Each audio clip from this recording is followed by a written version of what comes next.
I of truth holistic and spiritual channel में आप सभी का स्वागत है। आप जुड़ रहे हैं वास्तु की कड़ी में। काफ़ी हद तक वास्तु के बारे में आपके साथ बातचीत हो चुकी है, तो आज आपसे डिस्कस करेंगे जो एक आज बहुत ही कॉमन समस्या है।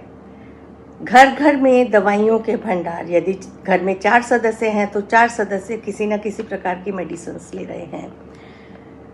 जितने लोग उतनी ही दवाइयाँ, एक से ज़्यादा बीमारियों से पीड़ित हैं तो पूरा दिन, सुबह, दोपहर, शाम, टाइम टू टाइम दवाइयाँ खानी पड़ती हैं। और दवाइयाँ ऐसा देखा गया है कि यहाँ वहाँ पड़ी रहती हैं। ज़्यादातर अपनी कन्वीनियंस के हिसाब से हम सब अपने जहाँ सोते हैं बिल्कुल साइड टेबल पे दवाइयाँ रखी होती हैं, या डाइनिंग टेबल पे रखी होती हैं, या किचन में रखी होती हैं। यदि हम माने, वास्तु को मानते हैं, तो क्योंकि घर घर बीमारी है और घर प्रत्येक सदस्य ही कोई ना कोई किसी ना किसी बीमारी से पीड़ित है और दवाइयाँ खा रहा है, तो दवाइयों की सही दिशा भी हमारी कई बारी बीमारी को ठीक होने में मदद करती है। तो वास्तु के हिसाब से यदि हम दवाइयों को गलत दिशा में रख रहे हैं तो हमारी दवाइयों के ऊपर निर्भरता, एक तरह से देखा जाए तो हमारा जीवन ही दवाइयों के ऊपर डिपेंडेंट हो जाता है। देखिए, एक बढ़ती उम्र के साथ यदि दवाइयाँ हमारे को खानी पड़ जाती हैं, दवाइयाँ खाते भी हम कब हैं, जब हम अपना लाइफस्टाइल बहुत गलत रखते हैं, प्लस सोच हमारी बहुत ज़्यादा नकारात्मक होती चली जाती है, तो कहीं ना कहीं एक समय के बाद हमारा शरीर, हमारा मन बीमार पड़ने लगता है, तो दवाइयाँ खानी ही पड़ती हैं। लेकिन आज का युवा वर्ग, छोटे बच्चे से लेके बड़े तक का हम देखते हैं कि दवाइयाँ एक मौसमी बीमारी के कारण कभी कदा बीमारी की दवाई खानी पड़ जाती है, वो एक डिफरेंट इशू है। लेकिन यदि जैसे ब्लड प्रेशर है, डायबिटीज़ है, कैंसर है, आर्थराइटिस है, इस प्रकार की बीमारियाँ यदि एक बार आपको लग गई, दवाई लग गई, तो शायद छूटने का नाम नहीं लेती है। आपकी दवाइयाँ बढ़ती ही जाती हैं, कम नहीं होती हैं। तो आज हम इसी पे चर्चा करेंगे कि हम अपनी दवाइयों को किस दिशा में रखें ताकि हमारे को दवाइयाँ जल्दी असर करें और धीरे धीरे वो कम होने के साथ साथ हमारे जीवन से समाप्त भी हो जाए।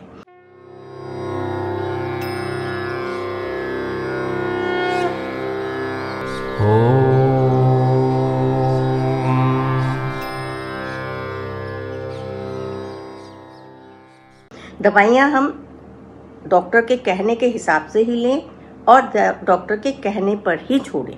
तो यदि हम अपने बेडरूम में ही सबसे ज़्यादा दवाइयाँ बिल्कुल सामने रखते हैं, तो देखिए आते जाते नज़र दवाइयों पे ज़रूर पड़ती है। तो जैसे कहते हैं ना, जहाँ फोकस वहीं पे ऊर्जा जाती है। तो जब दवाइयों पे बार बार नज़र जाएगी तो इसका मतलब हमारे मन में एक विचार चलता रहता है कि मैं तो बीमार हूँ, मेरे को तो दवाई इस टाइम खानी है, इस टाइम खानी है। जैसे रोटी से ज़्यादा हमारी अहमियत मेडिसिन के ऊपर हो जाती है। तो वो बेडरूम में यदि आपको दवाई रखनी ही है तो आप दवाई को अपने ऐसे स्थान पे रखें जो इजीली हो लेकिन विजिबल ना हो, और उतनी दवाई रखें जितनी आपको ज़रूरत है। 2 दिन की दवाइयाँ रख लें। जो हम बल्क में लाके दवाइयाँ रख लेते हैं, यदि लगातार ले रहे हैं तो हम बल्क में लाके रखते हैं और वहीं पे रखते हैं, तो होता क्या है कि वो दवाइयाँ हमारे घर से निकलती ही नहीं हैं। यदि हम दवाइयों को अपने घर के साउथ वेस्ट में रखते हैं, साउथ वेस्ट का मतलब स्टेबिलिटी होती है, साउथ वेस्ट पोजीशन हमारे को स्टेबिलिटी देती है। तो वो एक तरह से ये माने कि यदि हम साउथ वेस्ट पे दवाई रखते हैं तो वो एक परमानेंट जगह बन जाती है हमारी दवाइयों के लिए। तो इसलिए, और दवाइयाँ खानी हमारी कभी ख़त्म होती ही नहीं है, हमारी दवाइयाँ चलती ही रहती हैं और बढ़ती जाती हैं। यदि हम अपनी दवाई साउथ ईस्ट में रखते हैं तो साउथ ईस्ट में एक गर्मी के कारण, जैसे कहते हैं ना कि और हीट उसके अंदर बढ़ जाती है। ऐसा देखा गया है कि कई बारी हमारे को दवाइयाँ नुकसान, उसके साइड इफ़ेक्ट्स भी होने लगते हैं। तो सबसे ज़्यादा जो बेस्ट पोजीशन हम मानते हैं दवाई रखने की, वो मानते हैं या तो नॉर्थ में, नॉर्थ ईस्ट में, या ईस्ट में। क्योंकि सबसे अच्छी जो हमारी पोजीशन होती है दवाई रखने की, ईस्ट।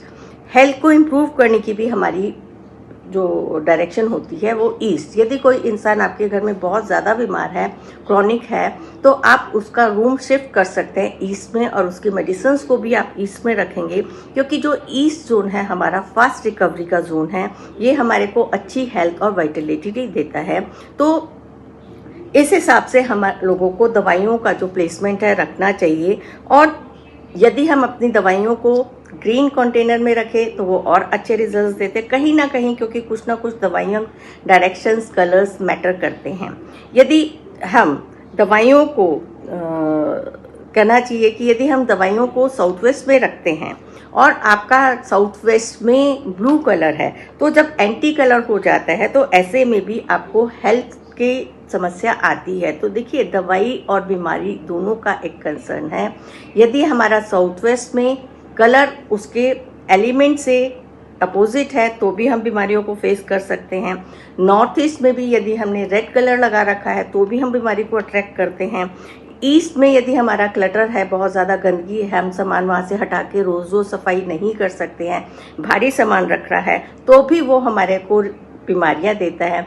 ईस्ट यदि हमारा गड़बड़ है तो ऐसा देखा गया है आईज रिलेटेड प्रॉब्लम ज़्यादा आती हैं। और हमारे को यदि हम नॉर्थ को भी क्लीन नहीं रखते हैं तो ऐसा पाया जाता है कि नॉर्थ में गंदगी होने से मेडिकल पे हमारा ज़्यादा खर्चा होता है। तो इस प्रकार से ये कुछ डायरेक्शंस हैं जिस पे रख के आप अपनी बीमारियों को जल्दी ठीक कर सकते हैं। इसी के साथ मिलेंगे अन्य किसी नई जानकारी के साथ अगली कड़ी में।